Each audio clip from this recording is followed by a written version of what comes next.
Ce matin, on nous a parlé de...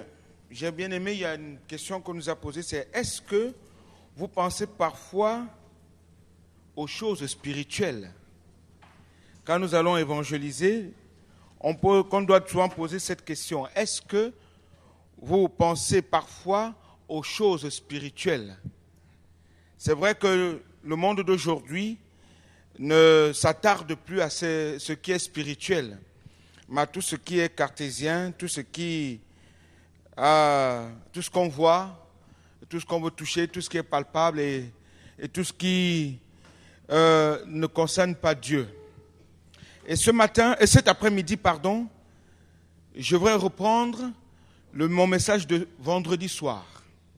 Je voudrais reparler de ces choses-là parce que je vois qu'aujourd'hui, il y a plus d'un que vendredi.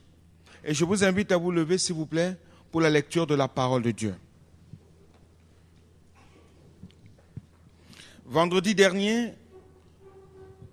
nous nous sommes entretenus sur pourquoi le diable attaque-t-il le juste avec tant de férocité. Pourquoi le diable attaque-t-il le juste avec tant de férocité? Alors nous avons pris comme lecture Actes chapitre 4, que nous allons lire, à partir du verset 32. Et nous irons jusqu'au chapitre 5 pour aussi lire l'histoire d'Ananias et de Saphira. Voici ce que dit la parole de Dieu dans les Actes des Apôtres au chapitre 4, à partir du verset 32. La multitude de ceux qui avaient cru n'était qu'un cœur et qu'une âme. Nul ne disait que ses biens lui appartinssent en propre, mais tout était commun entre eux. Les apôtres rendaient avec beaucoup de force témoignage de la résurrection du Seigneur Jésus. Et une grande grâce reposait sur eux tous, car il n'y avait parmi eux aucun indigent. Tous ceux qui possédaient des champs ou des maisons les vendaient, apportaient le prix de ce qu'ils avaient vendu et le déposaient aux pieds des apôtres. Et l'on faisait des distributions à chacun selon qu'il en avait besoin. Joseph, surnommé par les apôtres Barnabas, ce qui signifie fils de consolation, lévite, originaire de Chypre, vendit un champ qu'il possédait, apporta l'argent et le déposa aux pieds des apôtres. Le chapitre 5, à partir du verset 1er, dit ceci. Mais, un homme nommé Ananias, avec Saphira, sa femme, vendit une propriété et retint une partie du prix. Sa femme le sachant, puis il apporta le reste et le déposa aux pieds des apôtres. Pierre lui dit, Ananias, pourquoi Satan a-t-il rempli ton cœur au point que tu montes au Saint-Esprit et que tu aies retenu une partie du prix? S'il n'eût pas été vendu, ne te restait-il pas? Et après qu'il a été vendu, le prix n'était-il pas à ta disposition? Comment as-tu pu mettre en ton cœur un pareil dessein? Ce n'est pas à des hommes que tu as menti, mais à Dieu. Amen. Père Céleste, nous te bénissons encore ce soir, cet après-midi. Conduis-nous toi-même. Seigneur, permets que nos cœurs soient ouverts, Seigneur, à recevoir ta parole. Nous voulons la serrer dans notre cœur, afin de ne point pécher contre toi. Seigneur, bénis cette assemblée, remplis-nous de toi, Seigneur, guéris, libère, sauve, baptise du Saint-Esprit, Seigneur, afin que tout un chacun de nous, Seigneur, nous puissions parvenir à la stature parfaite de Christ. Aide-nous cet après-midi à comprendre ta parole et que rien ne vienne nous troubler, Père, au nom de Jésus-Christ. Amen. Asseyez-vous, s'il vous plaît. Pourquoi Satan a-t-il rempli ton cœur au point que tu montes au Saint-Esprit et que tu aies retenu une partie du prix du champ? Je disais vendredi que la clé qui permet de comprendre comment Satan opère contre l'Église, se trouve dans un mot, rébellion. Rébellion. Le mot rébellion signifie aller contre les règles et l'autorité de la parole de Dieu. Aller contre les règles et l'autorité de la parole de Dieu. Quand Lucifer déclara la guerre à Dieu, il s'est rebellé contre la parole du Tout-Puissant. Vous devez comprendre que la parole de Dieu est sa puissance. Elle est puissante. C'est Dieu lui-même. C'est sa parole. Quand il la donne, c'est lui qui la donne. C'est à lui. Elle est à lui et elle est toute puissante. Par elle, Dieu a créé les mondes. Par elle, Dieu a créé le soleil. Par elle, sa parole. Dieu a créé la lune, les étoiles. Toutes choses furent mises en place. Par sa parole, Dieu créa toutes choses et elle continue de donner la vie. La parole de Dieu continue encore à donner la vie aujourd'hui. Et par elle, Dieu abaissa des rois et éleva des nations. Et par elle encore, Dieu bénit et sauve. Et par elle, par sa parole, Dieu juge et détruit. Le but de Satan est toujours de tenter le peuple de Dieu à se rebeller contre sa parole, aller contre ce que Dieu dit. Et je donne un exemple tout simple. Je disais que lorsque Dieu dit « aime ton prochain comme toi-même » et que tu as de la haine contre ton frère, tu te rebelles contre la parole de Dieu. Tu deviens rebelle.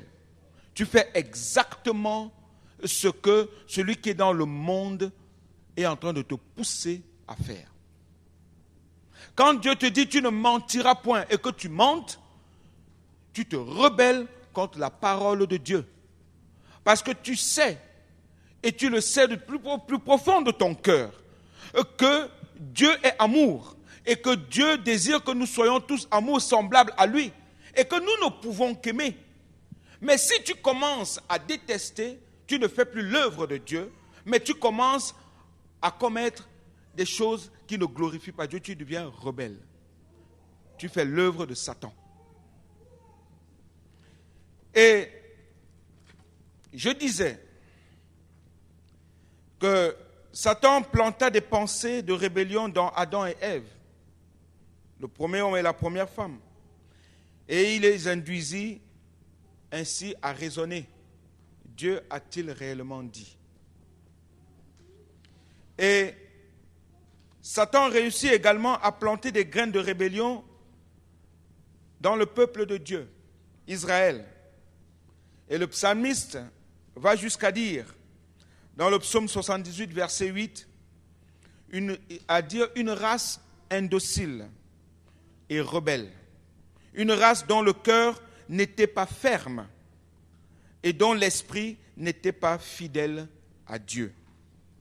Et Deutéronome chapitre 1er verset 26 qu'on a lu aussi dit « Mais vous ne voulûtes point y monter et vous fûtes rebelles à l'ordre de l'Éternel, votre Dieu. » À l'ordre de l'Éternel, votre Dieu.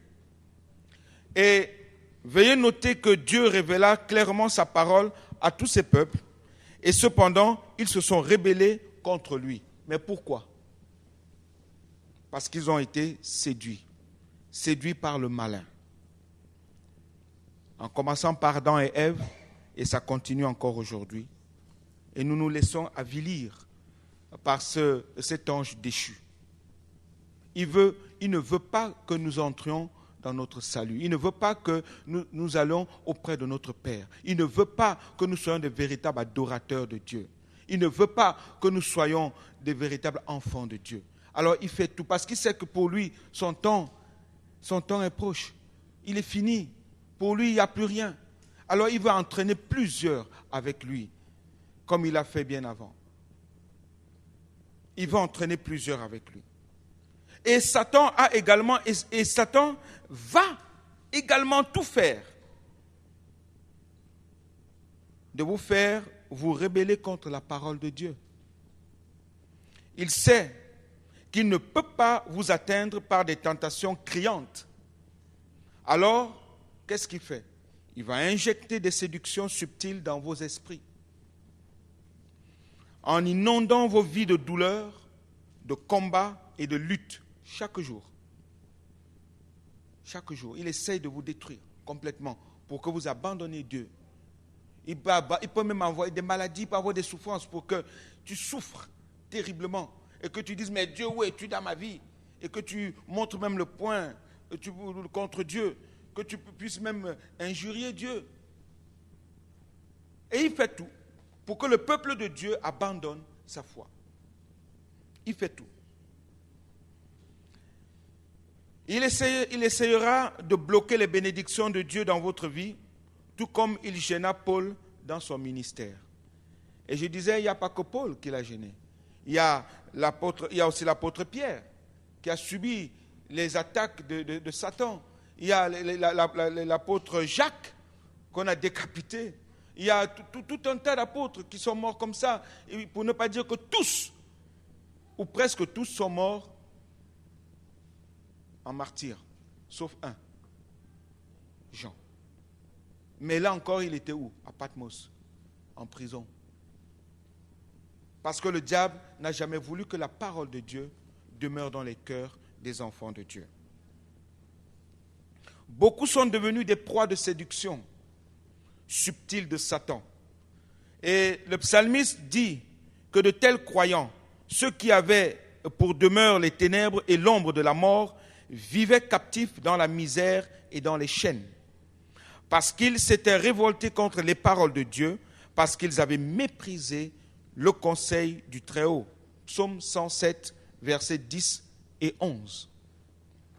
Le diable recherche un seul domaine dans nos vies que nous n'avons pas soumis à la parole de Dieu. Satan ne désire pas faire de vous un rebelle complet. Vous allez comprendre pourquoi. Tout ce qu'il veut, Satan, c'est que vous vous rebelliez dans juste un domaine de votre vie. Une petite porte qui s'ouvre.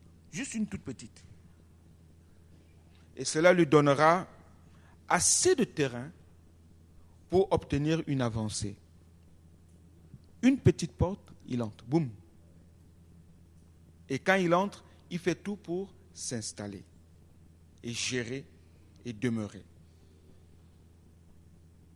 Si nous ne sommes pas vigilants. Juste maintenant, il a ses principautés et ses pouvoirs en alerte afin de lui produire des rapports intelligents sur nos vies. Je donne un exemple très simple. Nous sommes à l'église. Nous sommes assis, nous écoutons le message. Je donne l'exemple de quelqu'un que je connais. Une fois, nous sommes à l'église, nous étions encore au 105, Raymond Losserand, et il se tourne vers moi, il me dit, si on peut envoyer des scuds ici maintenant, là, imagine. On est en train d'écouter le message. Lui, il pense aux scuds, il pense aux bombes, il pense à la mort, il pense combien toutes choses, comment les bombes peuvent tomber si tout le monde meurt.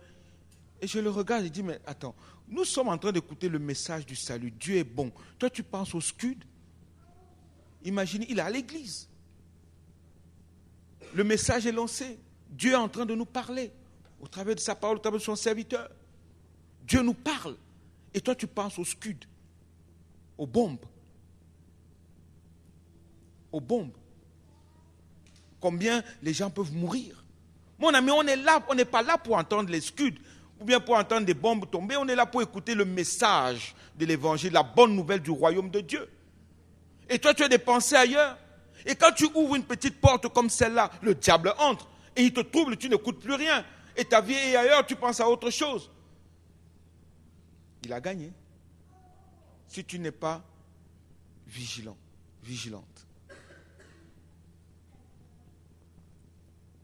Jésus a dit à ses disciples, le prince de ce monde, le prince du monde vient. Il n'a rien en moi. Jean chapitre 14, verset 30. Il n'a rien en moi.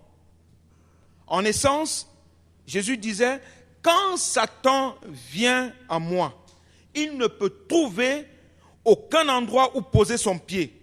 Pourquoi? Parce que moi, Jésus, je suis totalement sous l'autorité de mon Père. Je lui ai tout donné, je lui ai tout confié et c'est lui seul qui gère tout ce que je suis. Il gère mes pensées, il gère mon esprit, il gère mon âme, il gère mon corps. Et tout ce que je suis est à lui. Et c'est lui qui me conduit, c'est lui qui me contrôle, c'est lui qui me soutient, c'est lui qui me libère. Tout en moi lui appartient. Quand Satan vient, il ne trouve rien. C'est ce qu'il était en train de dire. Quand le prince du monde vient, il n'a rien en moi. Il sait que le diable ne pouvait pas le toucher. Il n'a pas laissé une seule porte ouverte pour que le diable puisse y accéder. Ce n'était pas possible. De la même manière, Satan ne peut entrer le corps ou l'esprit de tout croyant dont la vie est totalement soumise à la parole de Dieu. Si ta vie est entièrement à Jésus-Christ, si ton esprit est entièrement à Jésus-Christ et que toutes tes pensées ne font que converger vers lui et que toutes tes pensées sont entièrement à Jésus-Christ, que ton cœur est à Jésus, ton esprit, ton âme et ton corps lui appartiennent, comment le diable va-t-il trouver un accès? Comment pourra-t-il entrer? Mais s'il trouve un peu de murmure, s'il trouve un peu de jalousie, s'il trouve un peu de haine, s'il trouve un peu de ceci, cela, qu'est-ce qu'il fait? Il entre. Et il va essayer de faire quoi? D'amplifier toutes ces choses en toi. Il les amplifie, il les amplifie, il les amplifie, il les amplifie. Et autant il les amplifie, autant toi tu deviens malade. Malade comment? Parce que tu ne pourras plus regarder ton frère et ta soeur comme il se doit. Tu vas les regarder comment? Avec mépris. Tu vas les regarder comment? Avec jalousie, avec haine. C'est tellement, tu vas croire que tu seras imbu de ta propre personne et ce n'est plus bon. Là, il est en train d'applaudir. Et quand tu viens à l'église, tu crois que c'est toi le meilleur. C'est toi la meilleure. Alors qu'en fait, il est en train de t'entraîner. Tu es en train de chavirer doucement, doucement. Doucement, doucement. Il opère, cet homme. Dieu nous dit veillez et priez. Veillez et priez. Car le diable rôde comment? Comme un voleur, un lion rugissant. Il y a un pasteur en Afrique qui disait qu'il n'avait plus de dents, mais il essaie de mordre, il ne peut pas. Il fait semblant de rugir, mais il ne peut pas. Il essaie de te mordre, mais il ne peut pas, parce qu'il n'a plus de dents, il n'a plus de griffes. Les griffes sont taillées. Alléluia. Dieu nous aime et Dieu nous avertit tous les jours. Nous lui appartenons et toute notre vie doit lui appartenir. Il doit tout contrôler en nous. Il doit contrôler même notre maison. Il doit contrôler lorsque nous allons au travail. Il doit nous contrôler. Comment est-ce que nous agissons face à nos semblables qui ne connaissent pas Jésus-Christ? Comment est-ce que nous témoignons Jésus vis-à-vis d'eux? Comment voit-il Jésus en nous?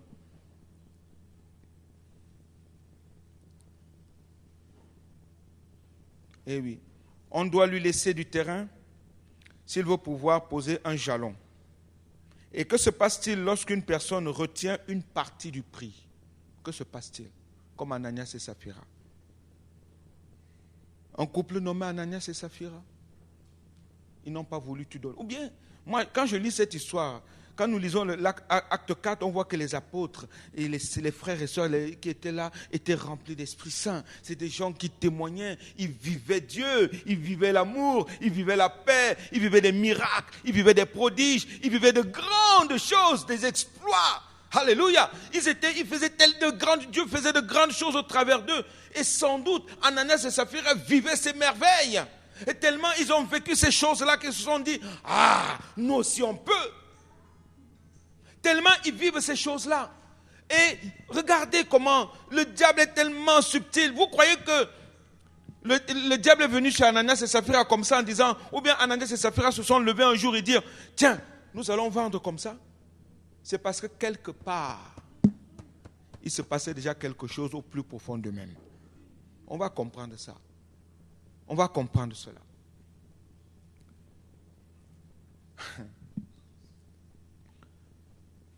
Ils vendent une partie de leur champ et en donnent le prix à la nouvelle église à Jérusalem. Cependant, lorsqu'ils disposèrent le montant au pied de Pierre, l'apôtre fut perplexe. Il leur demande pourquoi Satan. Il n'a pas dit, hey, Ananias, pourquoi tes pensées t'ont poussé à faire? Non. Ananias, pourquoi ton cœur? Non. Ananias, pourquoi tel? Non. Il dit pourquoi Satan? Pourquoi Satan? C'est incroyable. Et ça m'a marqué. Il dit, mais parce qu'ils étaient chrétiens, ils étaient chrétiens. Ils servaient Dieu dans cette église naissante. Ils servaient Dieu. Ils adoraient Dieu. Ils glorifiaient Dieu. Ils bénissaient Dieu. Peut-être même qu'ils étaient généreux. Peut-être qu'ils étaient, je vous dis, ils parlaient en langue peut-être même plus que tout le monde. Peut-être que chez eux, ils réunissaient le monde chez eux. Oh, venez, on va adorer Dieu à la maison. Ils faisaient des visites. Peut-être ils guérissaient les malades. Ils priaient pour les gens étaient bénis. Mais il y avait quelque chose. Il y avait quelque chose en eux qui ne glorifiait pas Dieu. Il y avait quelque chose dans leur vie qui n'élevait pas Dieu. Il y avait quelque chose dans leur vie qui ne bénissait pas Dieu. Il y avait quelque chose dans leur vie qui ne faisait pas la volonté de Dieu. Et pourtant, ils étaient dans l'église naissante. Avoir un prédicateur comme Pierre à tes côtés, ou avoir un prédicateur avec tous ces apôtres qui étaient là, j'aurais bien voulu être pied d'eux et manger comme je mange encore aujourd'hui au pied de mon pasteur. Alléluia. Ils mangeaient la bonne parole, ce couple. Ils étaient bénis, ils baignaient dans le Saint-Esprit. Mais quelque chose était là. Quelle est la leçon que Dieu voulut enseigner à l'Église au travers de ceci? Pour moi, je ne crois pas que cela avait à voir avec le morceau du champ que possédaient Ananias et Saphira. Au contraire, cela avait à voir avec le terrain interne de leur cœur. C'est ça le problème d'Ananias et Saphira. Le terrain interne de leur cœur. Ce couple croyait pouvoir obéir à 95% à Dieu. Dieu n'est pas un Dieu de 95%. Dieu n'est même pas un Dieu de 99,99, tout ce que vous voulez, %. Dieu est le Dieu du 100%. Et je dirais même 1 million de %. 100% Dieu, ou rien du tout. C'est ça. Ce couple a désobéi. Ils ont désobéi dans un seul domaine. Ils avaient entendu prêcher la pure parole de Dieu. Mais ils se sont rebellés contre ce qu'ils savaient être vrai.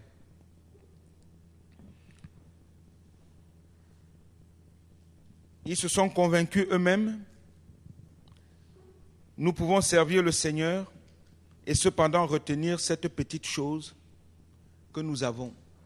Et cela s'appelle mensonge. Mentir au Saint-Esprit. Mentir au Saint-Esprit. Ils étaient doubles. Donc, la partie du prix qu'ils ont retenu n'avait rien à voir avec l'argent. C'est pas ça. Mais avec ce petit terrain de convoitise dans leur cœur. C'était une faiblesse suffisante, grande, pour donner une prise à Satan, la convoitise. Dieu dit, tu ne convoiteras point. Jamais. ils ont vu Joseph,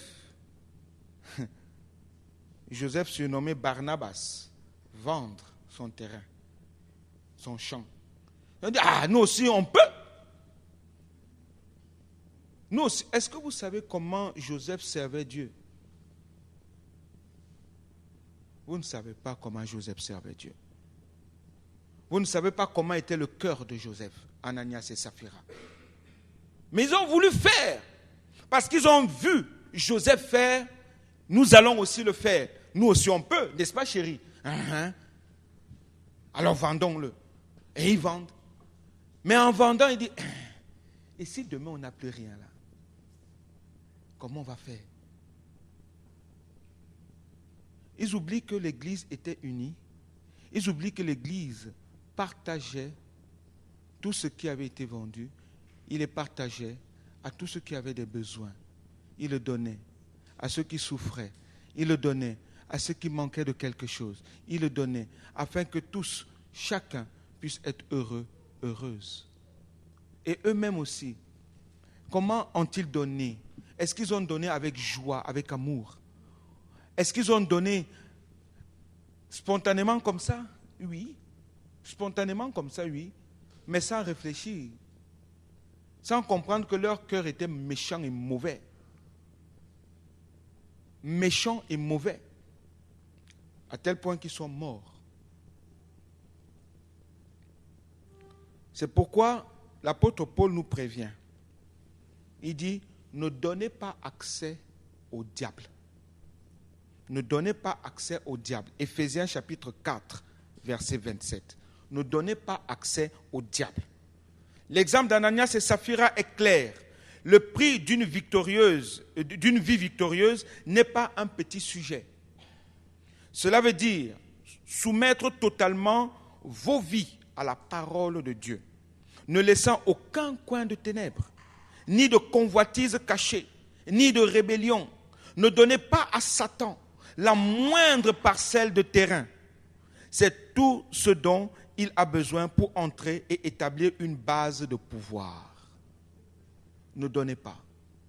Ne laissez pas le diable vous séduire.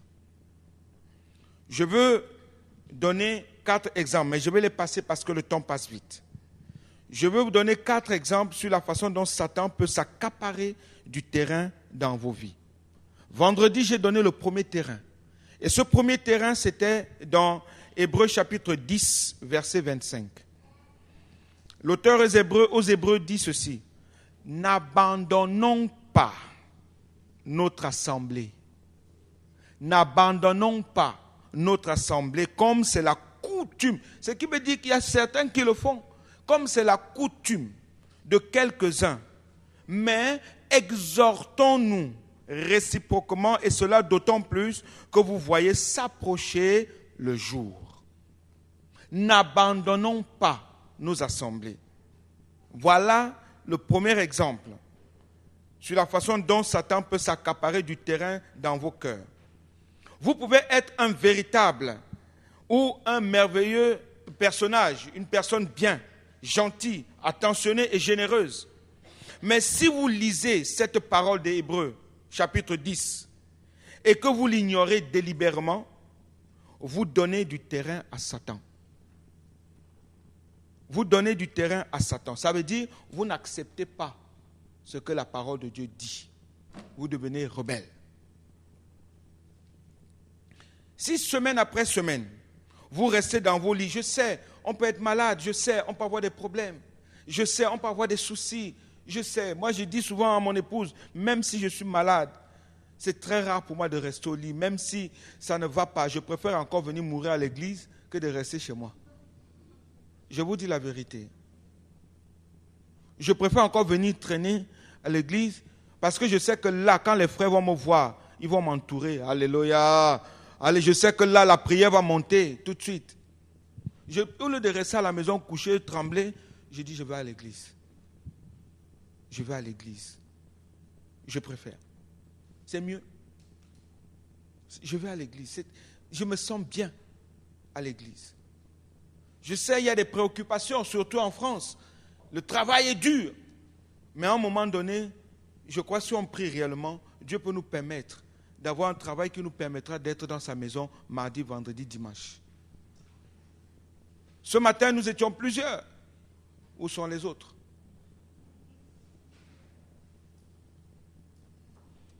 Chacun a ses préoccupations. J'aime bien parce que la prédication du matin disait, venez nombreux, restez, revenez avec une personne. On ne parlait pas qu'à nous qui étions là, mais on parlait aussi à ceux qui étaient là. Revenez. C'est à nous tous. On ne parlait pas qu'à une personne ou à deux personnes, mais à tous ceux qui étaient là. Revenez. Nous revenons pour glorifier Dieu parce que c'est le jour du Seigneur. Nous le savons. Nous le savons. C'est le jour du Seigneur, oui. Eh bien, qu'est-ce qu'on en fait du jour du Seigneur? Qu'est-ce qu'on en fait du jour du Seigneur? C'est pour nous ou c'est pour le Seigneur?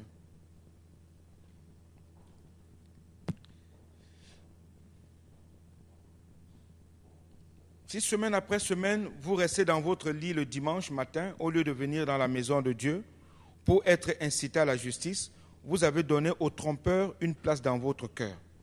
Tout comme Ananias et Saphira, vous avez retenu une partie du prix. Le verset suivant, le verset 26 dit ceci, il décrit le jugement que nous encourons pour avoir négligé un seul domaine de la parole de Dieu. Il dit, car si nous péchons volontairement, après avoir reçu la connaissance de la vérité, il ne reste plus de sacrifice pour les péchés, mais une attente terrible du jugement et l'ardeur d'un feu qui dévorera les rebelles. Versets 26 et 27 du chapitre 10 des Hébreux. Le deuxième exemple, la façon dont Satan peut s'accaparer du terrain dans nos vies, ou dans vos vies. Le deuxième, c'est Jésus qui nous dit, dans Matthieu chapitre 6, versets 14 et 15. Matthieu 6, versets 14 et 15, nous dit ceci. Si vous pardonnez aux hommes leurs offenses, votre Père céleste vous pardonnera aussi. Si vous pardonnez aux hommes leurs offenses, votre Père céleste vous pardonnera aussi. Mais si vous ne pardonnez pas aux hommes, votre Père ne vous pardonnera pas non plus vos offenses. C'est la parole de Dieu. J'entends souvent des chrétiens qui disent « Ah, moi, je ne peux pas pardonner. » Moi, pardonner? Tu as vu ce qu'il m'a fait? Tu as vu ce qu'il m'a fait vivre? Tu as entendu comment il m'a parlé? Tu as vu comment il a fait? Tu as vu la gifle qu'il m'a donnée? Tu as vu comment il m'a poignardé? Tu as vu. Mais Dieu te dit, tu m'appartiens. Tu dis, oui Seigneur, je t'appartiens, mais je ne pardonne pas. C'est terrible. Le pardon. J'ai vu sur Facebook, dans le site du pasteur Linderman, qui parlait du pardon, combien le pardon est important. Et il y a une image d'un monsieur, un monsieur important qui pleure parce qu'il pardonne. Il sent combien le pardon est important. Combien le pardon est important. Et je vais souvent dans ce site pour écouter, pour lire les prédications, les messages qui y sont, parce que c'est très enrichissant. Et c'est très important. Le pardon. Christ nous avertit. Vous pouvez être obéissant dans tous les autres domaines de votre vie, pieux, dévoué et fidèle. Mais si vous ne pardonnez pas à quelqu'un, alors vos propres péchés s'accumulent en votre défaveur.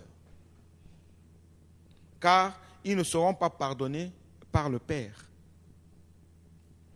Il y a une sœur à Lyon qui vient me voir et qui me dit « Prie pour moi parce que vraiment, je n'arrive pas à pardonner tout ce que mon père m'a fait et tout ça. » On a parlé, on a prié ensemble, je conseillais et tout.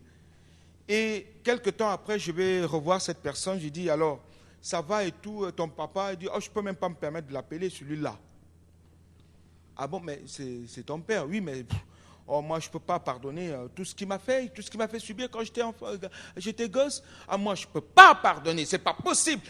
Il dit, mais ma soeur, ce n'est pas possible. Si tu ne pardonnes pas, comment voudrais-tu que Dieu te pardonne? Comment voudrais-tu que l'amour de Dieu demeure en toi? Et cette personne n'arrivait pas à dire papa, que Dieu est son père. Elle n'arrivait pas à pouvoir dire père, parce qu'elle avait de l'amertume, de la haine mortelle, je vous dis, mortelle envers son père. Et le jour où cette sœur a osé dire Père, je t'aime en parlant de Dieu,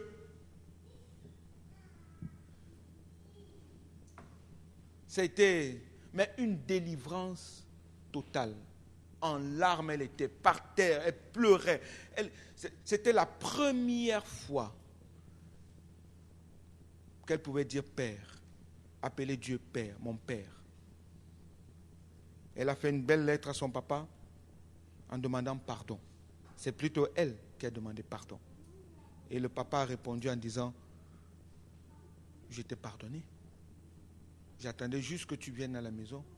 Je ne voulais jamais te laisser dehors. Le pardon. Pardonnez. Et vous serez pardonnés. Il dit, quand vous priez, c'est Jésus qui donne aussi cet exemple. Lorsqu'il dit, voici donc comment vous devez prier.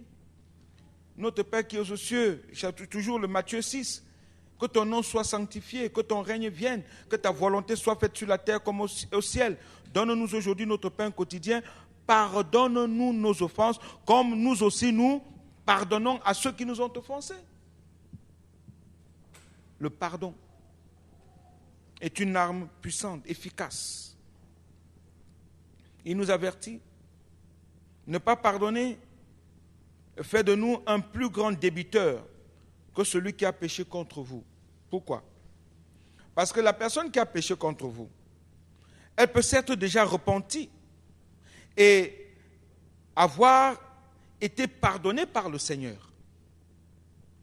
Mais si vous vous accrochez à votre blessure, vous lui demandez un prix que Jésus a déjà payé. Et vous ne pouvez demander cela à qui que ce soit. Cependant, le véritable danger du manque du pardon est que vous ouvrez vos cœurs à l'intrusion satanique.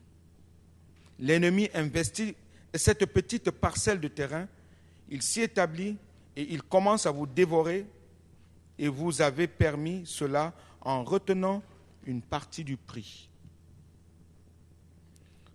Troisième terrain, Jacques nous dit, Jacques chapitre 3, versets 14 à 16. Mais si vous avez dans vos cœurs un zèle amer et un esprit de dispute, ne vous glorifiez pas et ne mentez pas contre la vérité. Cette sagesse n'est point celle qui vient d'en haut, mais elle est terrestre, charnelle et diabolique. Car là où il y a un zèle amer et un esprit de dispute, il y a du désordre et toutes sortes de mauvaises actions. Remarquez à qui Jacques s'adresse ici. Au verset 13, si nous remontons, il dit « Lequel d'entre vous est sage et intelligent ?» Donc, il s'adresse aux sages et aux intelligents. Il nous dit « Vous pouvez avoir une grande sagesse et une grande intelligence spirituelle. Mais s'il y a de l'amertume dans votre maison, des conflits dans vos cœurs, de l'envie à votre travail, ne pensez pas que vous êtes spirituel. Vous êtes sous une désillusion trompeuse. » Quand Jacques parle de dispute et d'amertume, il parle de querelle et de critique. Et il dit que tout cela est diabolique, charnel, l'œuvre du diable. En résumé, celui qui retient l'amertume cause des disputes. Pire encore, il ouvre son cœur à la possession démoniaque. J'en passe. Quatrième terrain. c'est l'histoire d'un pasteur. Il dit qu'il était en voyage à Jérusalem et il voit un puissant, il voit un exemple de manière dont Satan peut obtenir une emprise démoniaque, même sur les plus petites parcelles de terrain. Il regardait la ville sainte de Jérusalem et depuis le mont des Oliviers, il dit, j'ai vu le dôme de la mosquée. Ce n'est qu'une petite parcelle de terrain, de quelques arts. Pour quelques raisons, Satan s'en empare et y construit un temple en son honneur, Jérusalem, la ville sainte, la ville de Dieu. Satan s'empare de cette ville pour planter son temple. Et maintenant, c'est devenu une abomination de désolation, comme c'est écrit dans les Écritures. Le diable a prévu de concentrer ses pouvoirs en plein milieu du peuple élu de Dieu, Israël. Et tout cela est arrivé parce qu'il a juste obtenu une petite emprise. C'est une image vivante de ce que Satan fait quand il gagne, ne serait-ce que la plus petite parcelle de terrain à Jérusalem. L'exemple est là pour tout un chacun de nous. Pour quiconque est à Dieu et laisse les portes ouvertes. Israël a laissé une grosse porte ouverte ou une petite porte ouverte. L'ennemi est venu planter sa mosquée. Et elle y est encore jusqu'aujourd'hui.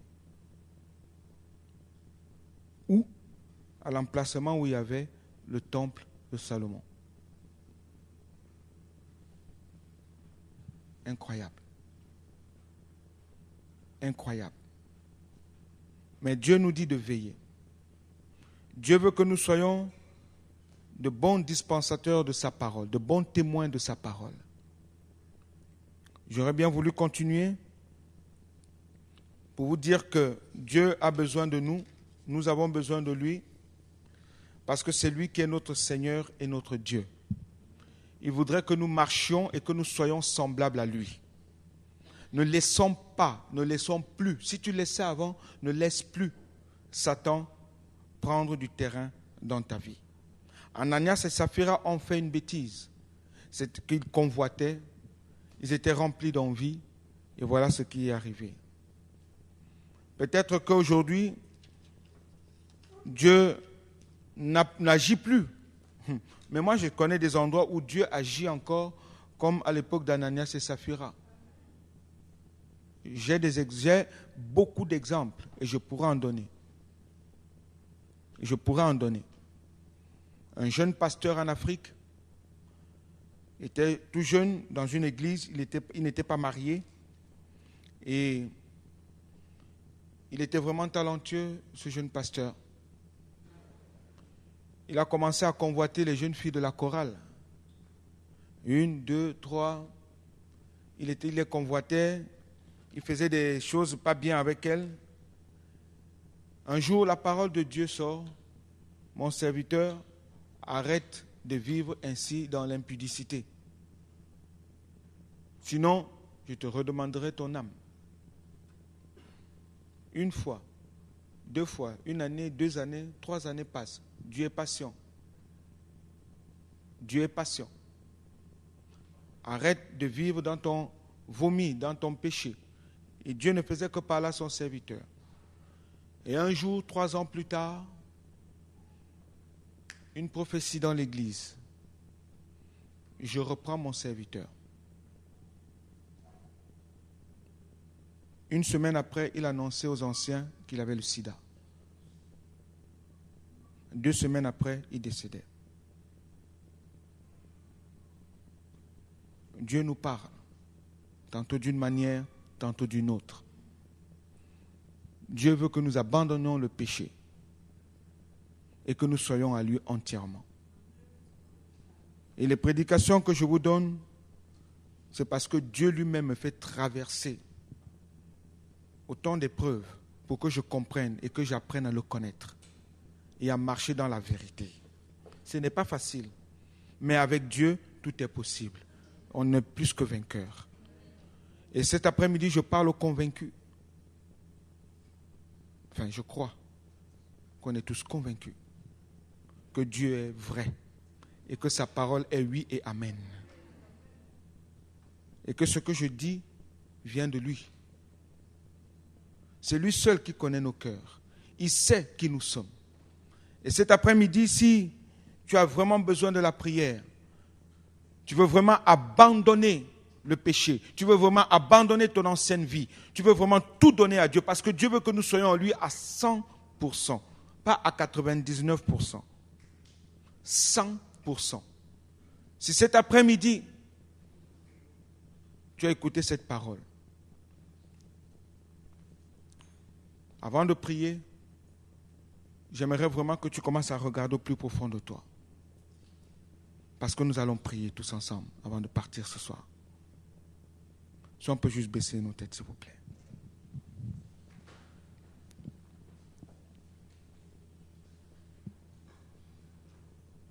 La Bible déclare, mon juste vivra par la foi. Et Dieu va plus loin et dit, le juste de Dieu, c'est celui qui fait sa volonté. Et Dieu désire que nous marchions selon sa volonté. Jean chapitre 14, verset 15, il dit, si vous m'aimez, gardez mes commandements. Et Dieu désire que nous gardions ses commandements. Et cet après-midi, si tu sais que tu as failli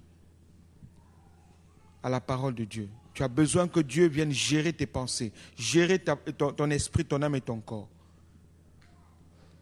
Là où tu es, lève ta main, nous allons prier avec toi. Pendant que nous avons tous des têtes baissées. Merci.